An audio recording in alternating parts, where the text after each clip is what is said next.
Hey boys and girls. So, I made some little funky brackets. They're not the strongest, but they'll work, I hope, for right now. And this is what I come up with the best for the oil cooler. It should clear the tire, because the tire does lean forward just a little bit when it cycles and it pitch and toes in. So it shouldn't have any problems, but I'll have to put the car on the ground to really see.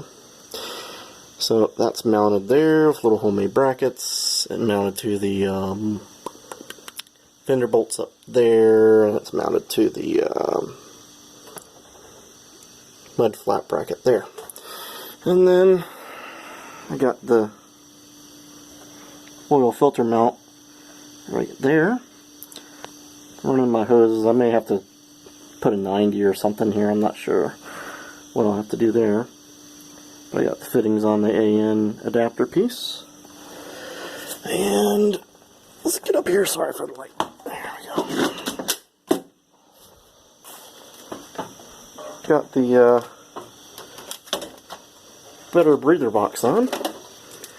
It's actually screwed through the firewall this time. So that means I had to take the carpet out back there, which I didn't really want to do, but I wanted this to be mounted better than the last time, and I wanted the better breather box. This brand has like a piece of angle iron in there that's got holes drilled in it as baffling, and of course there's no directions with anything you buy any days. And I didn't look it up. I should have looked it up, I guess, but I didn't know if that should be on the bottom and it baffle there, which seems like a really small area, and then there'd be 4 vents to atmosphere, or if they wanted the oil to fill up in these channels, and then this be the separator, and these be the vents. So that's the route I chose. This is, you know, valve cover, don't know what yet, valve cover, and then breather tower, and that will probably be something else, I guess. So that's in there. And we got some of the studs going in. I got all my top studs in. Bottom studs, I'm having a problem. So the threads are good, which is the good thing. But for some reason, remember how I was saying, if you look at earlier videos, I was believing these studs were stretching. And I believe they did, and they stretched inside the case saver. So, I got one out here. I don't know if you can see that, but see it moves as far as it will move. Now I've tried all I can do to get that to go any farther than that. And the thing that's really crappy about this is the stock ones are blind. So that means you don't have to seal the stud itself when you put them in, you know. So I think these are the stock, you know, OEM style ones. I believe they're 12 by 1/5s. I'm not sure. I know they're 12 millimeter diameter. But anyways, all 4 studs on the bottom are pulling the case saver out. So, and this one I can't get out at all.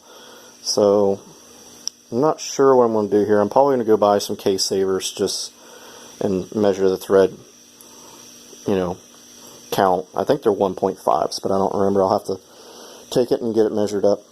But I ended up having to take the cylinder off anyway because of this. And one of the compression rings is lined up right on the bottom, so I think that's where the oil was coming from. The rings all look good. I didn't see anything nicked or damaged on it.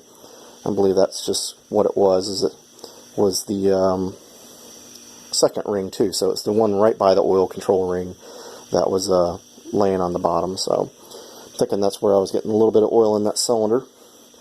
But you know, the stud thing kind of stopped that progress, so we went to the other things. So hopefully the oil cooler will be in a safe spot at least for 300 or 400 miles, and then we'll figure out something different if we need to.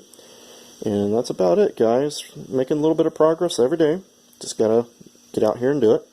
So anyways, not much else is going on. Unfortunately, I read some bad news today. I don't know if anybody else did, but Bo Duke is in jail for 3 days for alimony support. You know, it's kind of a crappy thing, but apparently, I guess says he doesn't have the money to pay his wife who knows how much money. You know, it's crazy that some of these stars have to pay their ex-significant other as much as they do. I don't know what he pays, but, you know, I know some of them are crazy. Like, for some reason, Google showed me a thing I didn't care about, but I read it anyways, because it showed me, I guess. But Britney Spears' ex-husband wants $60,000 a month. I was like, oh my God, some people don't, you know, some people, working family, don't even make that much money. And this guy wants it a month, you know? So, who knows what Bo Duke is paying his wife out, but he says he can't afford it, so they put him in jail because he doesn't have the money, apparently. So, just kind of a crappy day, you know? And then Tom the Mongoose McEwen died, of course. I'm sure some of you guys read that. And something else happened. Oh, AJ Foyt got attacked by killer bees. I don't know how he's doing, but that's kind of a bad day. So, anyways, you know, we're getting out here trying to get some work done on the Volkswagen, and we'll get back to it here, guys. Hopefully you all are doing good, and get out there and work on your projects. Remember, if you're new to the channel, like, subscribe, share, and we're going to keep working on this project. Got to get it done so we can make that road trip. I'll see you guys later.